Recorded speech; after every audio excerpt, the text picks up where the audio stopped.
morning. If you are looking for the weekly broadcast of the Ask Welfare Rights program, once again, you've been successful. We've got some tech issues going on, but because we have the best tech team on earth, they've worked out whatever those details are. We're running just a little bit behind because of these tech issues, but as you can tell, they've found a way to make it happen. My name is Maureen Taylor, and I work with the Michigan Welfare Rights Organization, and I'm here with my colleague, the national chairperson of the Welfare Rights Union. Marion Kramer is here, who's going to at least give you the telephone call-in numbers in case you have an opportunity to call us. So, Marion, why don't you say good morning, and you have those numbers. Good morning, and I hope that the callers will call in today. I know a lot of you be sitting around waiting on us to come on and everything, but you got to participate also. So here are the numbers you need to familiarize yourself with today. It's 313-365-7327 and 313-365-7379. All right, Maureen, we should be ready to hop around and we got a lot on our plate. Well, one of the things, Marion, that we wanted to remind people of or alert people about if they did not know, yesterday was December the 10th, and it was the 72nd, 72 years, 72nd anniversary of the Declaration of Human Rights. And this was a document that was printed up in 1948, December 10th, 1948, of a number of visionaries and what they call it, civil society experts coming out of the United Nations and representatives from nations around the world to talk about what it is that people should have a right to. And there was a webinar, a program that was offered online yesterday evening at 7 o'clock by not Michigan, but the National Welfare Rights Union and the National Union of the Homeless to talk about why we were celebrating and people should be celebrating the Declaration of Human Rights. So, Marion, why don't you make a comment on that, and I'll go through what some of those articles are. It's not. You're so right, Maureen, and it was a wonderful program that folks tuned in, and we're sorry that a lot of other folks were not able to get through that door to be on with us, but. You know, we learned about the Universal Declaration of Human Rights when one of my co-chair of National Welfare Rights Union brought it to the national table, and that's been years ago, and through that she educated us as to what it was all about. Now, we didn't learn about nothing in school about this activity. That's right. Didn't know anything about it. I mean, there's if you send in or call the UN, you know, you can get one of those. But this in every language throughout the world. But the United States, who was represented by Eleanor Roosevelt during that time, who was one of the people that was supporting that. And helped to write it. Yeah. Had to work her tail off. Could not get these knuckleheads in the United States of North America to sign on to the Universal Universal Declaration of Human Rights. It would have been much better for all of us, particularly the working class, be working unemployed and what have you, that you are part of that class. It would have been much better for us. And we would have been able to implement against certain people that are in the White House, implement the right thing to do, and get rid of folks like that one in D.C. So, I enjoyed that. I guess people want to know much more about it. You that don't know anything about it, we're ready. Maureen, you brought your thing. Yeah, I'm ready. Okay, to talk about it. But it's a wonderful document, but we're not privy to that. Marianne is correct. I don't know many people that knew anything or had heard anything about the Universal Declaration of Human Rights while in school. But I would urge students, and that's students in school today, and I know you all are struggling with trying to get education virtually, and it's not going the way it should. And I understand that. Marianne and I are very clear about that, how difficult it is for you to keep up with your studies while you're at home. It's very hard. But for those of you that have some kind of a term paper to do, a report to do, here is where you need to go. The Declaration of Human Rights, December 10th, 1948. And during the presentation last night, a lot of us, a lot of us are familiar with this. But Marion, I'll just read Article 25, which is the one. That is the one Yeah. we've been using for years to Yeah. try to get people to understand. Now, back in 1948, here's what this group of about 15 people wrote. And were they or were they not visionaries? You tell us. Article 25. Everyone has the right to a standard of living adequate for the health and well-being of that person and that family, including the right for food, the right to have adequate clothing, the right for adequate housing and medical care, all along with the necessary social services and the right to security in the event of unemployment, sickness, disability, widowhood, old age, or any other lack of livelihood in circumstances beyond that person's control, like this pandemic, Marion. Motherhood, now this is part 2 of this Article 25. Marion, it says motherhood and childhood are entitled to special care and assistance, and that includes all children born in or out of wedlock shall enjoy the same social protections. So, Marion, a part of my presentation yesterday evening was to talk about the right to have water and the right to have utilities. And as you know, I went and got the Family Bible out. Yes, that was quite and, interesting. The Family Bible that my mom and dad had. We got a lot of family Bibles, but they got this one in 1963 on the little fly page in the front. That's what it says. And it right in the beginning, and I had never seen this before. And what I did is I looked at this.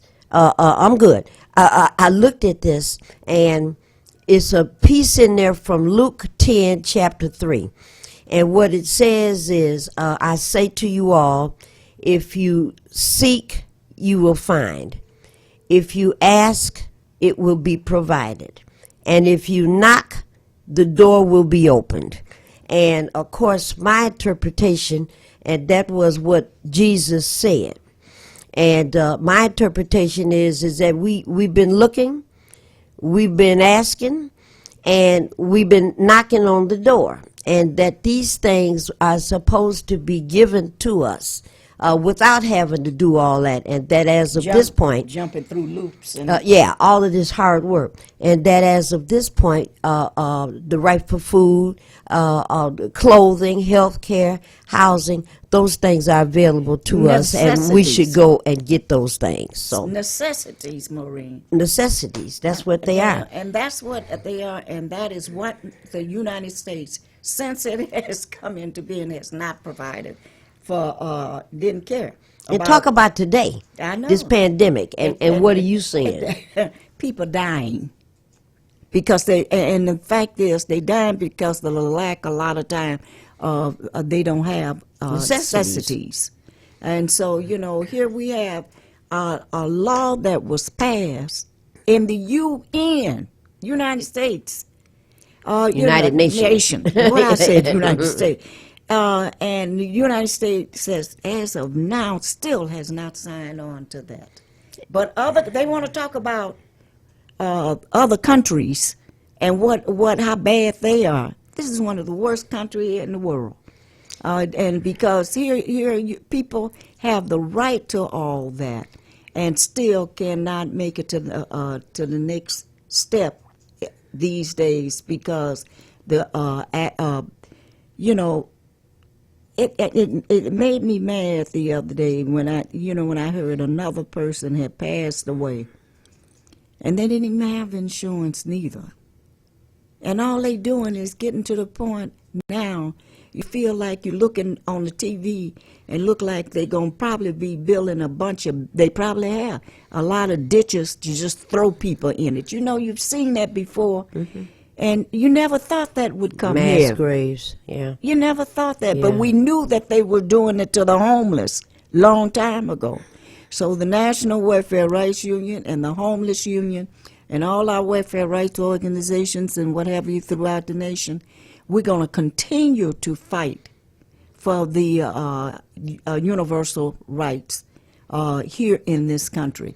You were tremendous last night, Maureen, along with all the rest of our members that presented around hunger, presented around the question of Healthcare, homeless, you name it, all of that. and it was tremendous. Well, now let me say this to you. Marion, when I first came into the studio, and I asked HT, and I asked you, what is that long line of cars that are going down, they're coming down Manchester and Highland Park, making a right turn that must be 2nd Street, going all the way down 2nd, and I couldn't see how far.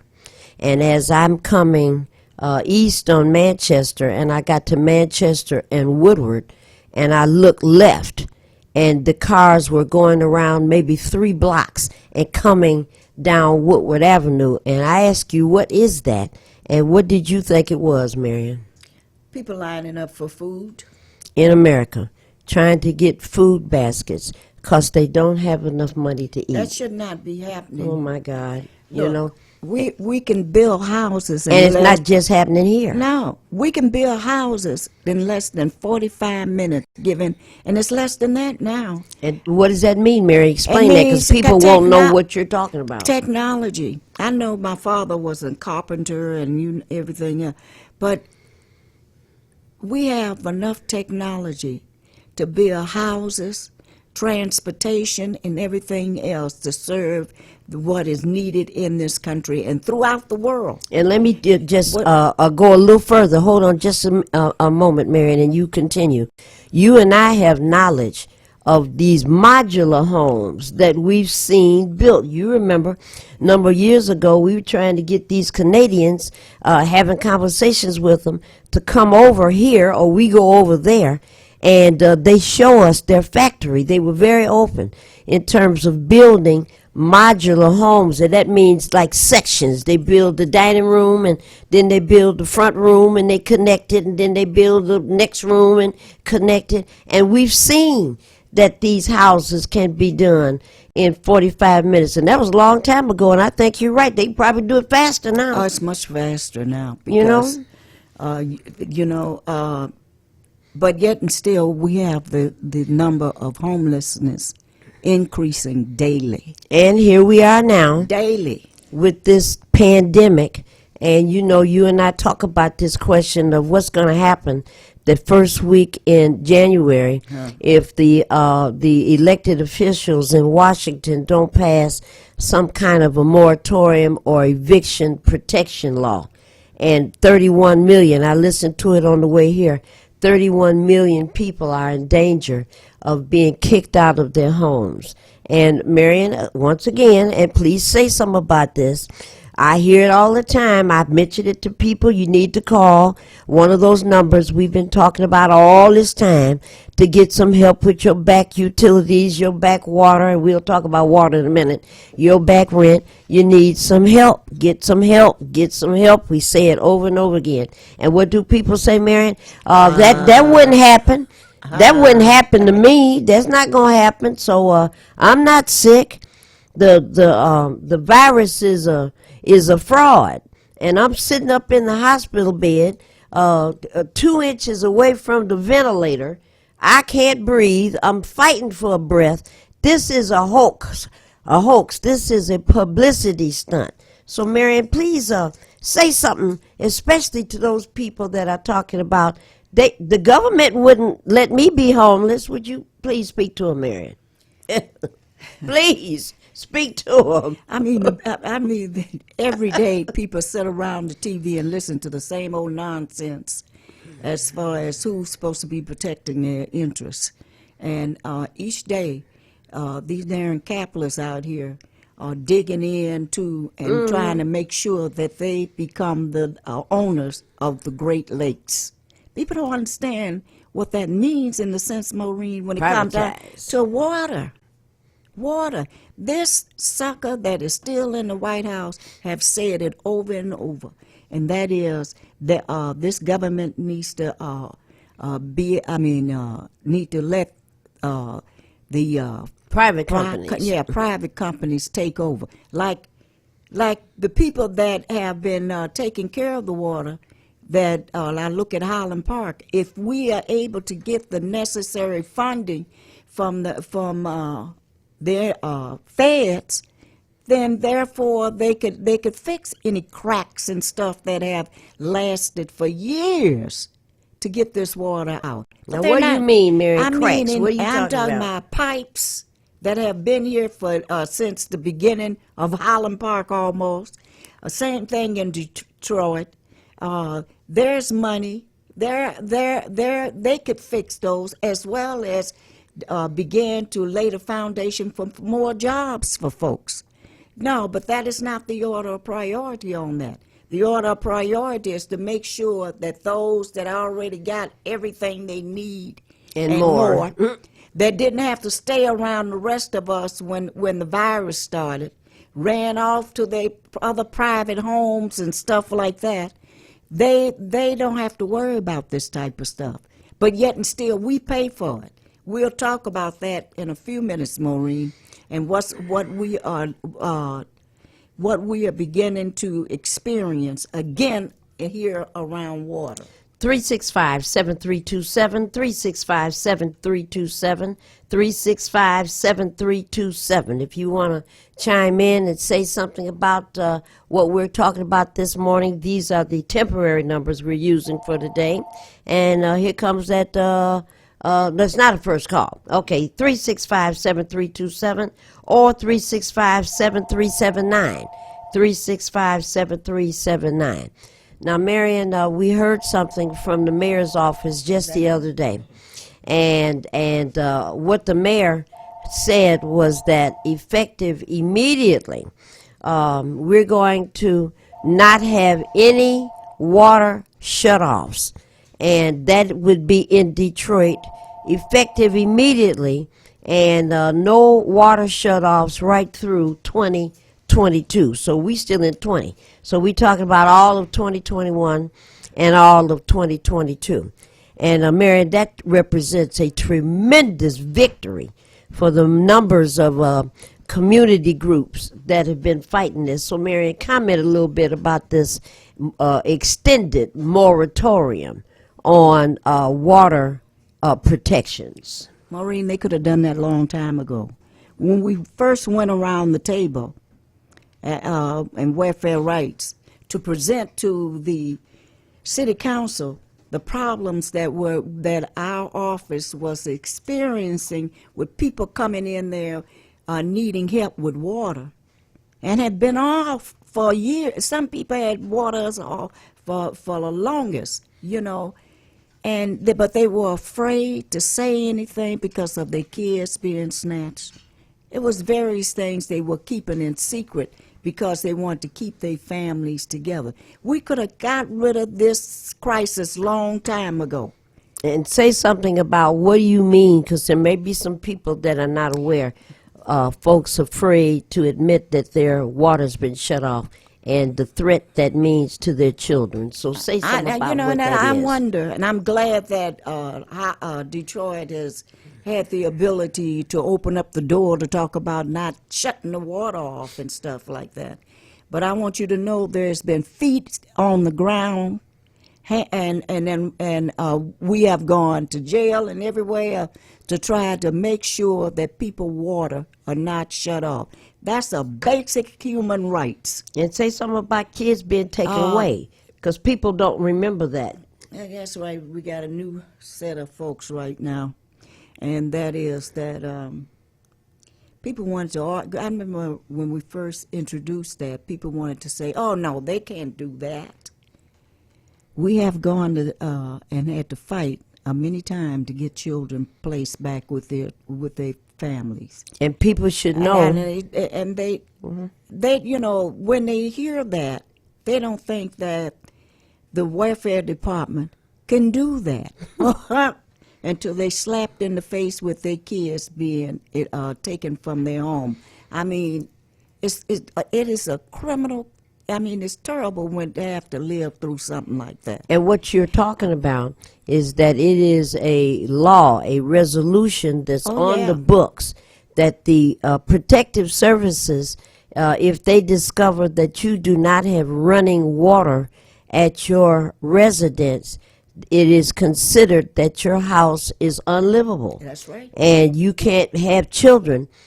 Grown folks can do it, but you cannot have minors in a house where the water, access to water, is not available. And that, one of the very first cases we had, Marion, was a young lady who had 4 little girls. You remember that? Mm-hmm. And she had lost her job. She had 2 jobs. And I think she had 2.5 jobs. Had 2 jobs at 2 different places and a little part-time work someplace else. And she lost one job after the other. Money started to disappear. She couldn't pay a light bill. She couldn't pay a gas bill. That was okay. But when they came to cut that water off, that meant that the children had to go someplace else. And oldest one went to one address. The second one went to a second address. And then the last 2 went to an address together because they were little. And if you recall, Marion, it took 15 months for the family to come back together again. And you remember that? Oh, how could I forget them? But, Maureen, when you look back at that and you think about, too, the class, I'm talking about the class that we represent, and that's the working class. It really hurts that we have to go through something like this to believe what is really happening out here. You remember the 6 kids we lost in Hamtramck? Yeah. I mean, these kids, did not have no heat. The mama tried her best to keep that heat and feeding her kids. But, they was using those, what they could. Space heaters. Those space heaters. And next thing we know, we done lost 6 more kids. House on fire. Everything. And it's not easy to go see 6 kids buried. I mean, and I remember... You're not talking about the group that passed away in Southwest Detroit. And that's another one. That's another one. Okay. We're talking about the Hamtramck. I remember each step of the way it had just hurt our hearts. We could not help, and didn't get the word in time. And look here, that should be the duty of people implementing programs for the benefit of the vast majority of the people out here. DTE could have turned the utilities back on. Well, now, we were in a fight with DTE at that time. We're in a similar fight with DTE right now. Yeah. And making it clear that our position, and certainly the position of others in welfare rights, is that you can't turn people's lights and gas off. You should never do it. And we're talking about low income and people on a fixed income. But during the pandemic, It showed you they could do what they you know, wanted. what kind of mess is this? And I know over the years we've been involved, and that, you know, this whole LSP program that Welfare Rights helped to engineer, where people were able to pay their light and their gas bill based on their income, and how well it worked for so long, and now all of a sudden we got a new message. You know, if you're behind on your light and gas bill, everybody's behind on their light and gas bill. Nobody could go to work. They put us all out. What about the rich? You know, Hey. well, they're rich. We getting punished Well, because we're poor. Yeah, That's what we talking about. But they're able to slide, They're able to slide, and it piles up. and they got money. Uh-huh. You know, and our situation is different because we depend on our work. And see, that ought to be a wake-up call for folks right there. You had a job, might have been a little piece of a job, but you had a job, and now when the pandemic hit and you couldn't go to that building anymore because it was too dangerous, and now your health care went away. And what does that tell you about connecting health care with your employment? That's what the human rights document says. You deserve health care whether you're working or not. See, and there's an example of just what that looks like. 365-7327, 365-7327, or 365-7379, 365-7379. Maureen, before we go off, Go ahead. You know, welfare rights have been out here for since the 60s. And each step of the way we've had to jump, run, and everything else to fight for the interests of the folks we represent. And this latest thing, I'm so angry about this. The latest thing that this man thinks he could stay in the White House and do what the hell he want to do and get away with it. I want to know what is wrong with the unions. What is wrong with the so-called bad folks and stuff like that?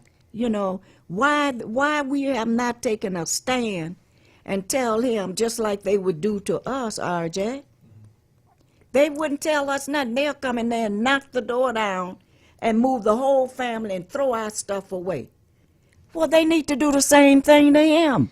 Well, now, hold on, Marion. You can't be telling people over there to throw him out and grab him by his shoulders. That's what they would do to us. Yeah, but, you know, there are laws. If you say this sort of thing, the I know FBI this. will be standing outside, and Henry Tyler going to have to let them in because they going to come and carry us away.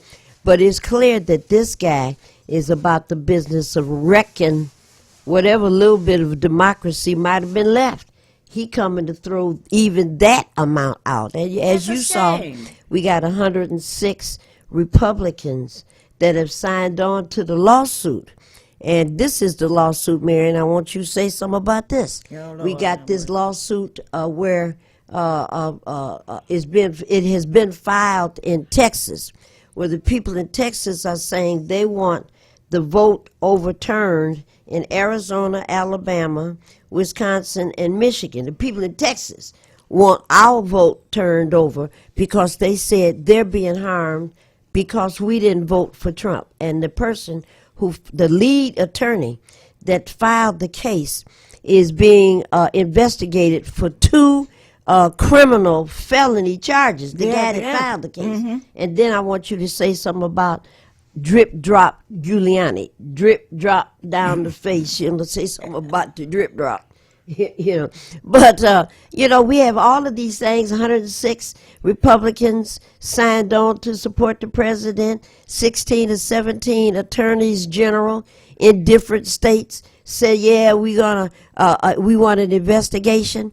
All of this is coming to an end, Marion, on Monday. All of this is coming to an end because Monday is the day that the Electoral College has to enter their electoral votes, and that'll be the 14th of December. There was a law passed July 11th where before Coney Barrett got put up in that Supreme Court seat. But July 11th, the Supreme Court said all electoral votes have to be cast in light of whoever won the popular vote. So right now I looked at it last night, and I'm afraid of those numbers, Marion. More than 72 million people in this country, 72 million, cast a vote for Donald Trump as president. 72 plus million. 85 plus million cast a vote for the Democratic candidate. Popular vote is clear.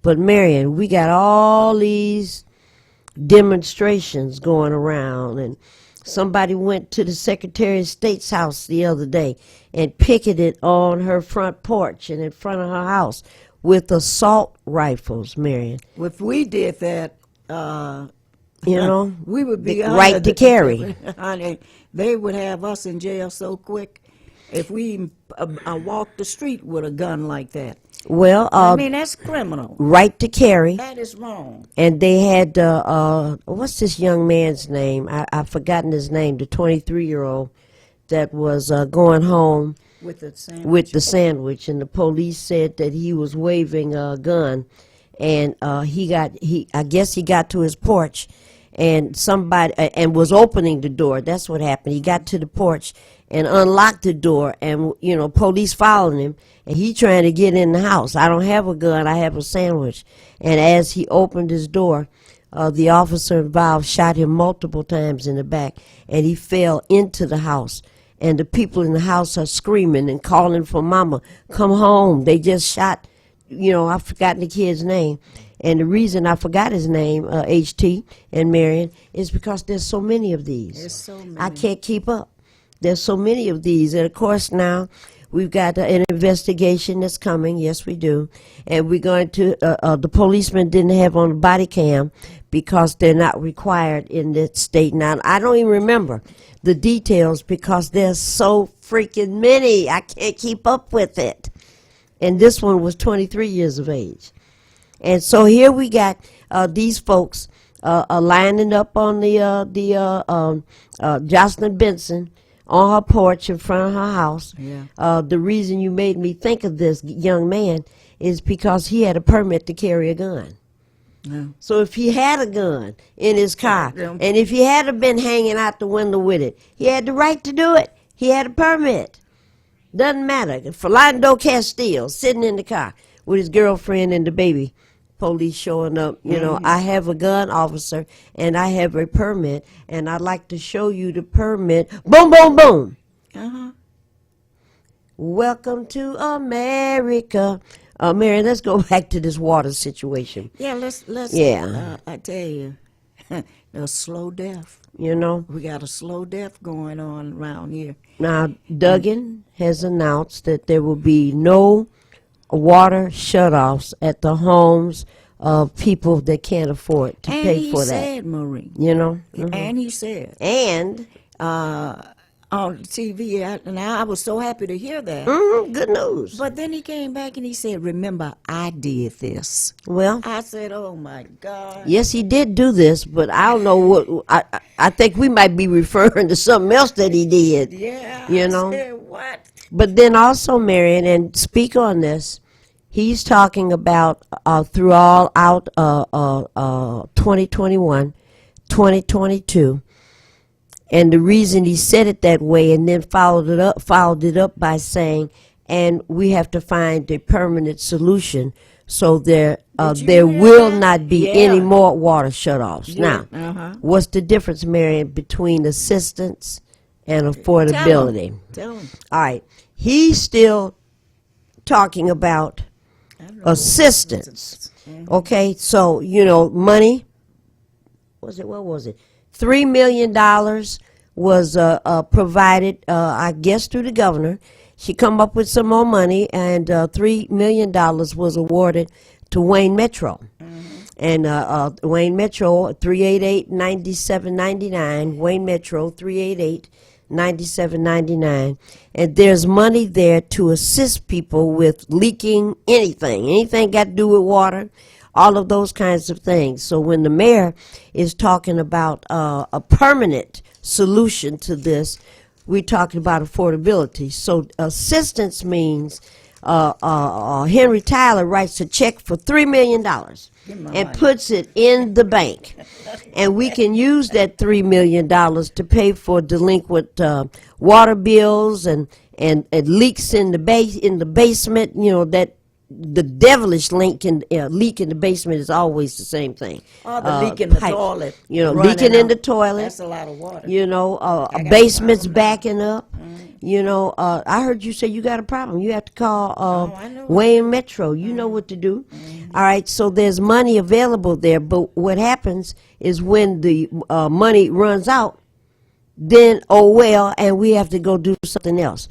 The affordability approach, and Mr. Rodney Cole, hope you hear this, Mark, hope you hear this, Cranford, Stafford, all the folks over at DTE, Deborah, the affordability plan means that people are able to make their payments based on their income. So if I get SSI, $775 a month, my water bill, whatever it is, I have to arrive at a monthly amount that I pay every month that I can afford. So maybe that you can afford. So maybe I can afford $42 a month. That's what I pay. Maybe I can afford $25 and that's what I pay. That's what I pay. And at the end of the year, the welfare department agrees to pick up on the balance because I have a fixed and a low income. So the fight, this is a tremendous success to have the mayor say, we're not going to shut off any more water in Detroit. Great victory. Long time coming. Yes, long time coming. But we're not finished. We have to fight for a water affordability plan. And let me say one more thing, Mary. He is the mayor of Detroit. And nobody has suggested that there be a moratorium on water shutoffs in Highland Park, or Hamtramck, or Sterling Heights, or Muskegon, or Flint, or Pontiac, or Benton Harbor up there with Reverend Pinckney. This has to be a state mandate, and we need to follow it and secure it here. But then also, Marion, we need to take the water affordability plan across the nation. Maureen, national planning. Go ahead. It needs to be just like the human rights The declaration. That needs to be something that's not only just on a national plan. The United States needs to be in the forefront of helping other nations. Now, we've been told by Cuba, different other countries and stuff like that, when they have stuff that might aid us with this virus and all that type of stuff, they refuse to take it. The United States refused to take it because that's showing that here's a country that's willing to share with others.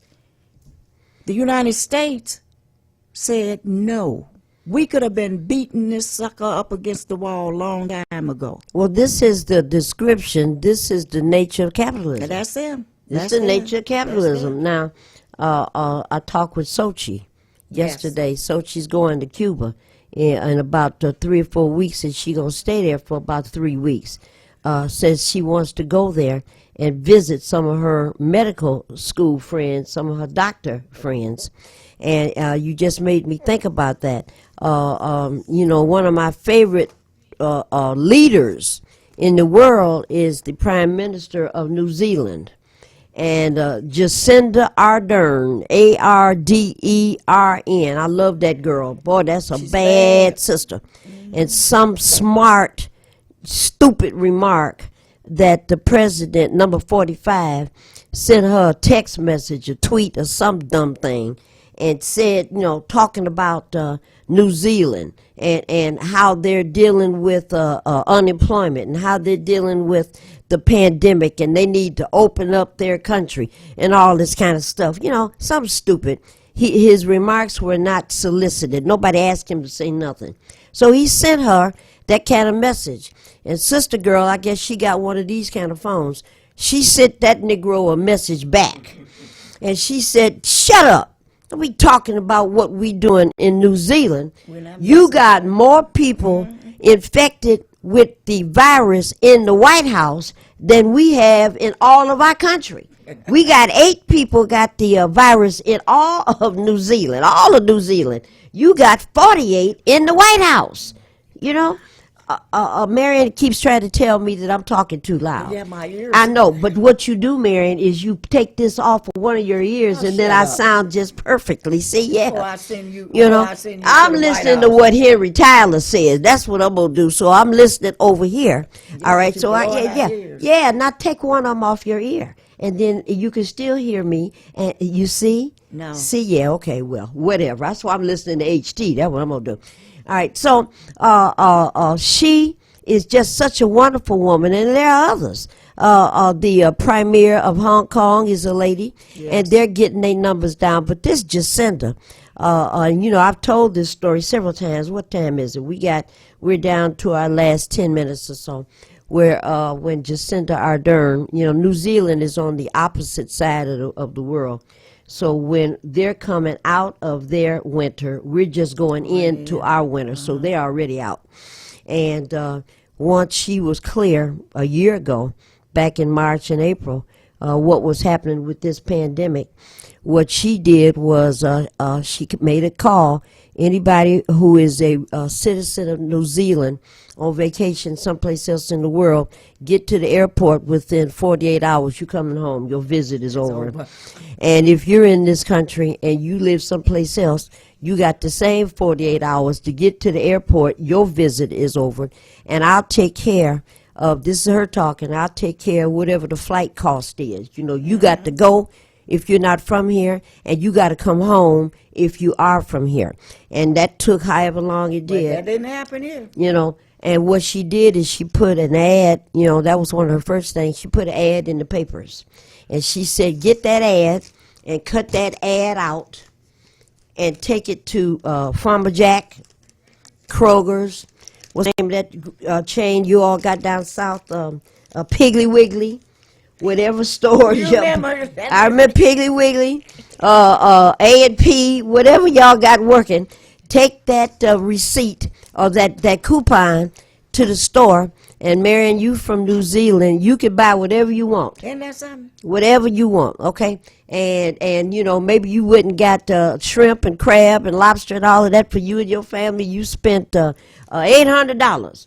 And she said, fine, and give the cashier the coupon, and they'll clip it, give you a copy, and the cashier keeps a copy because she paid for all the food. Isn't that wonderful? Now, the next week, you didn't need $800 worth of food because now you ain't got enough space to put these put it. canned food goods, and there ain't no space in the refrigerator. And so and you got, that's a way to do it. Yes. Because instead of having people running to the stores every other day, to try to make sure to get toilet paper and stuff, all of that. why ain't they producing enough toilet You paper know? for folks? You All know? right, so there's week number 2 in New Zealand. Week number 3, we got down some more. Week number 4, people are now clear. She's fixing it so I don't have to go out every day to go buy food. I'm eating like 40 going north. You don't have to worry about your job. I'm going to take care of utilities, water, and I'm going to put flat screens at the major intersections in New Zealand and a bunch of chairs so we can do education as a group separated by 6 feet. Everybody get a mask on their chair every day, and I'm going to fix it so we can not just stop this curve from going up, we can flatten it, and we can make that curve go down. That's how you end up with 8 people Hey. with the virus in Maureen, New Zealand. That's how you end up with 8. And their economies are wait a open, minute, Marion. Wait a minute. See, this man here, Number 45. you know what kind of respect he have for women? He don't even He have don't respect have for the no- people he that are don't- dying. And I know it. I'm saying, first of all, he's not going to respect no women. That's right. And he's proven that. And Over the and over woman, again. And the woman tried to show him a way to do things. And he still didn't try to, Follow up, and do his job. His job. So, what we have to do is, 8 people in all of New Zealand with the virus. And, numbers are changing. well, let's say something But you're about, so right. You're so let's say right. something about, because we don't have that much time left. they have approved the virus.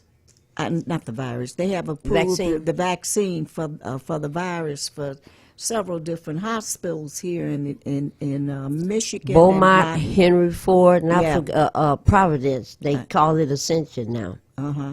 So you better, before you say I'm not going to take that. Well, say something about that, Miriam. I you can know? only say what I before you take. You better be doing not only some searching, but you better know if you're a senior citizen like me. I don't want to end up not being able to. Not have the opportunity to make my mind up and take that shot, and nothing is left. You know what I mean, Maureen? Everybody should be thinking about this vaccine right now. Nothing is You know. It's like when the all the other virus that we've had here. It took a long time for people, and they still don't go and get their shots Well, in you September. take a flu shot, don't you? Every year, Okay. and I've had no problem. And what was that oh my goodness, I can't think of the name of the condition, and you get a shot for it. Bill Wiley had it. I can't call it now, and you can get a shot for that. And I think that people better be thinking about this right now. Now, Pfizer is the pharmaceutical company that is giving out shots in England right now. And they ask for volunteers, which I think is the way to do this. All righty, and let me see here. We got 4 more minutes.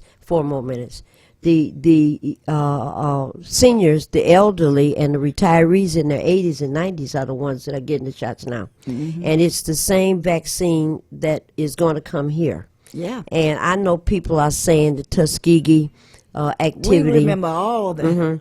And I can't recall the little sister's name. I think she passed on. She didn't want to get her kids vaccinated because she was afraid of the child getting conditions and autism. I remember that's what that fight was right here in Detroit. And they, big fight, ended up arresting her. It was a mess because she didn't want her kids vaccinated. I think she passed on. But then I'm a mom, and I think about would I want my kid going to school with another child who has never had their polio vaccine or their diphtheria? God, you remember and that? yeah, and I don't want that. So we have the same crisis right now. And I would urge people, pay attention internationally, pay attention locally. In Canada, that Pfizer vaccine, Canada is a part of the British Empire. Trudeau and them are about to get the vaccine. And we should watch it and watch it and watch it. And it's going to be February, March, somewhere along them lines before it's ready for folks in this country, or June or July, it's going to be a while. But I will be taking that vaccine, and it's a 2-shot vaccine, and I'm taking it at the time when it's offered because I'm a chicken. I'm afraid to get. Oh, my I'm God. afraid to get the virus. I don't mind saying it. I'm afraid to get the virus with my upper respiratory problems I that's got. my problem. When it's available, I'm going to go and get it, and by then we will have seen any adverse reactions to other people that may be, having some difficult things. We lived through Sylvia and Mark, Oh my God. and how afraid were we? Oh, we were afraid. Oh my goodness, we did not know if they were going to make this thing or not, and that was tended to be the problem. Miriam, we're down to our last minute and a half. Why don't you say your goodbyes? And you didn't say nothing about the Highland Park water problem. We can talk about that next week sometime. But I just want people to be aware.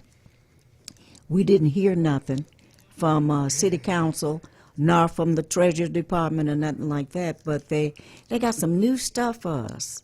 They're trying to make us pay extra money in case you have a credit card something like that. But Surcharge. Surcharge. But the thing about it, they ain't brought nothing to the people of Highland Park. Now they done put something up in the window saying that, talking about it, in the window of the water department.